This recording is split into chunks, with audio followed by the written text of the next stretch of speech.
Rumah yang hilang di sebuah lembah yang damai.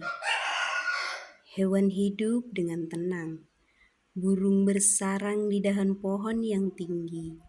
Harimau tinggal di dalam gua, landak tidur di rimbunnya semak. Pepohonan bermain dengan angin, menari-nari hingga menghasilkan gerakan yang indah.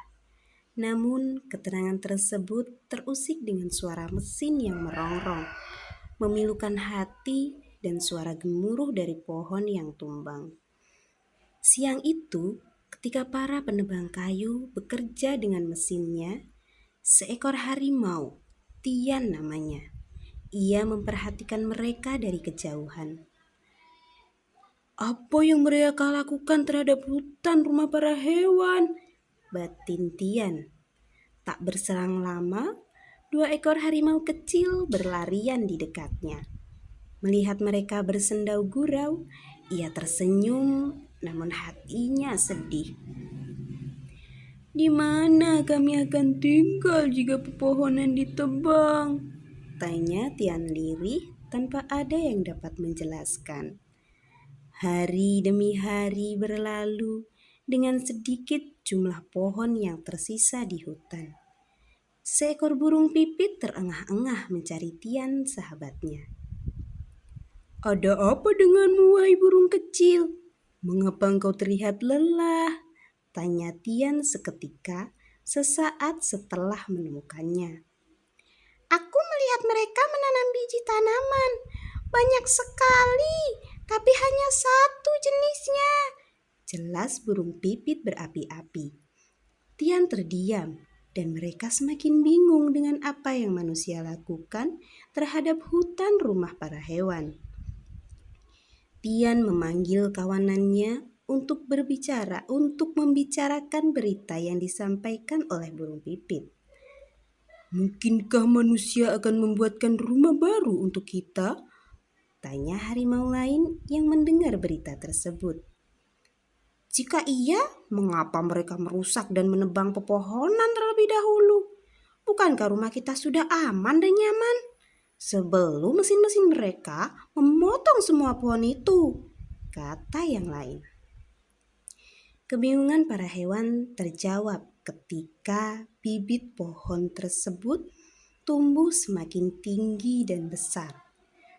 Namun, para hewan tidak bisa tinggal di sana. Karena daunnya tidak bisa menghasilkan oksigen penyedia udara segar. Pun tidak ada semak-semak yang nyaman untuk dijadikan sarang. Para hewan menjadi sulit mendapatkan sumber air untuk memenuhi kebutuhan hidupnya. Kini, hutan rumah para hewan menjadi perkebunan yang tidak dapat dihuni karena keanekaragaman hayati yang hilang.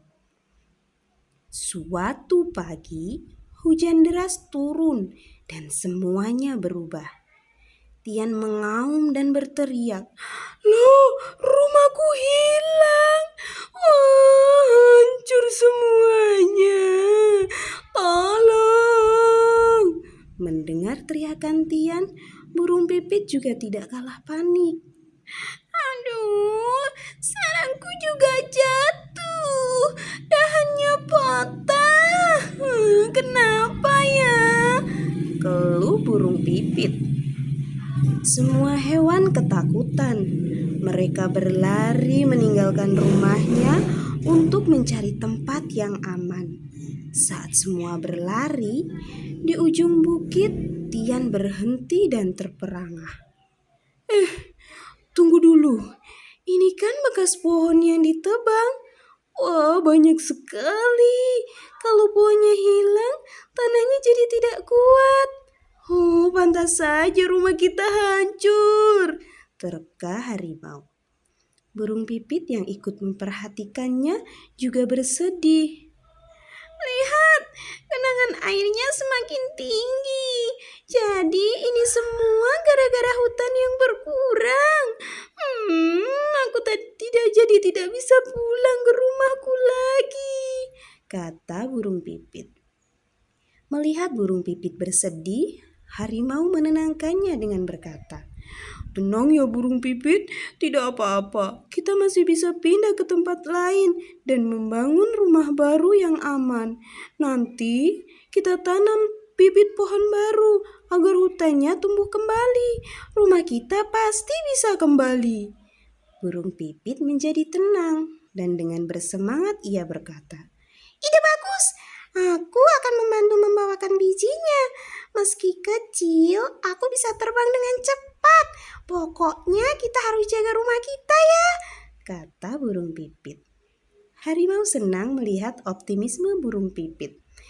"Baiklah kalau begitu, mari kita cari teman-teman yang selamat.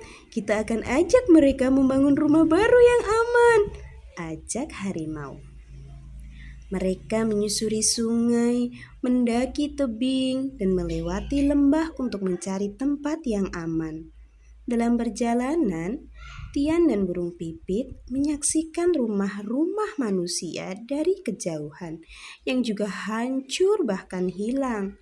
Sambil merenung, burung pipit berkata, "Harusnya manusia belajar dari kejadian ini, bahwa alam adalah rumah kita bersama. Menjaga pohon dan hutan berarti menjaga rumah mereka sendiri."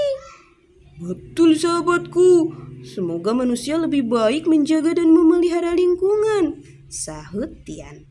Mereka pun melanjutkan perjalanan untuk mencari rumah yang aman.